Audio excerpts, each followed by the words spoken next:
Հանցավոր կազմակերպությունը Հայաստանում գործող բանկերից կեղծ նույնականացման քարտերով գումար է հափշտակել։ Քրեական վարույթի նախաքննությունն ավարտվել է։ Նախաքննության ընթացքում պարզվեց եւ հիմնավորվեց, որ Հայաստանի Հանրապետության քաղաքացի Գոռ Համբարձումյանը ստեղծել էր առնվազն 3 անձից բաղկացած կայուն խումբ, հանցավոր կազմակերպություն, Օգտագործել են վարկունակ անվանի մարդկանց, այդ թվում դատական իշխանության պաշտոնատար անձանց նույնականացման տվյալները։ Հանցավոր կազմակերպության անդամները, հանցավոր կազմակերպության մասնակիցներից Հովհաննես Խաչատրյանին պատկանող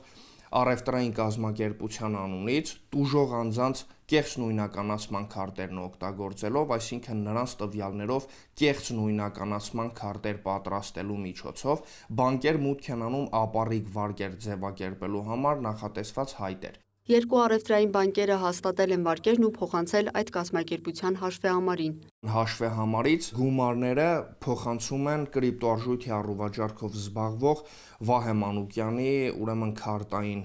հաշվեհամարին, այնուհետև դրանք փոխակերպվում են կրիպտոարժույթի, հիմնականում Dogecoin եւ USDT տեսակի կրիպտոարժույթների եւ փոխանցվում հանցավոր կազմակերպության մասնակից Հարություն Թորոսյանի դրամապանակին։ Կրիպտոարժույթն էլ փոխանցել են կրիպտոարժույթի առքուվաճառքով զբաղվող մեկ այլ կազմակերպության։ Էդուարդ Ավետիսյանաձին, դրանք փոխակերպվում են դրամների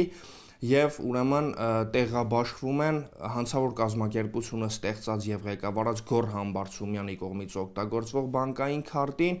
հանցավոր կազմակերպության մասնակից Կարեն Աբրահամյանի բանկային քարտին, հանցավոր կազմակերպության մասնակից Հովհաննես Խաչատրյանի եւ Հարություն Թորոսյանի կողմից օգտագործվող բանկային քարտերի։ Կեղծ նույնականացման քարտերից մեկը ներկայացրել են բջջային կապի օպերատորին, ձեռք բերելով 4 հեռախոսահամար, որպեսզի շղթան քողարկելու եւ գումարը կրիպտոարժույթի վերածելու համար կապ հաստատեն համապատասխան անձանց հետ։ Քրեական վարույթով տվյալներ են ստացվել, որ հանցավոր կազմակերպության նպատակները առավել մեծ գումարներ են եղել, շուրջ 200 միլիոն Հայաստանի Հանրապետության դրամի հասնող, սակայն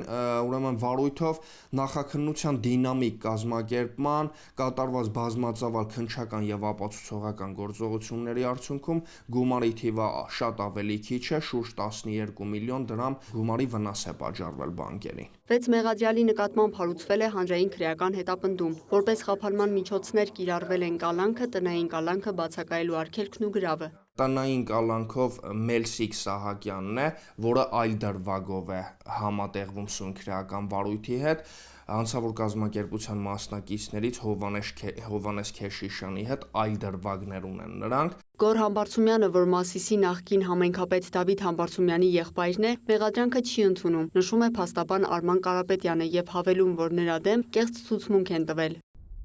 Սկզբնական մեղադրանքը վերաբերվում էր փաստաթղթերի կեղծելուն, անձնական գաղտնիք համարվող տվյալների ձեռքբերելուն եւ օգտագործելուն, առանձնապես խոշոր չափերի հափշտակություն կատարելուն եւ փողերի լվացումով։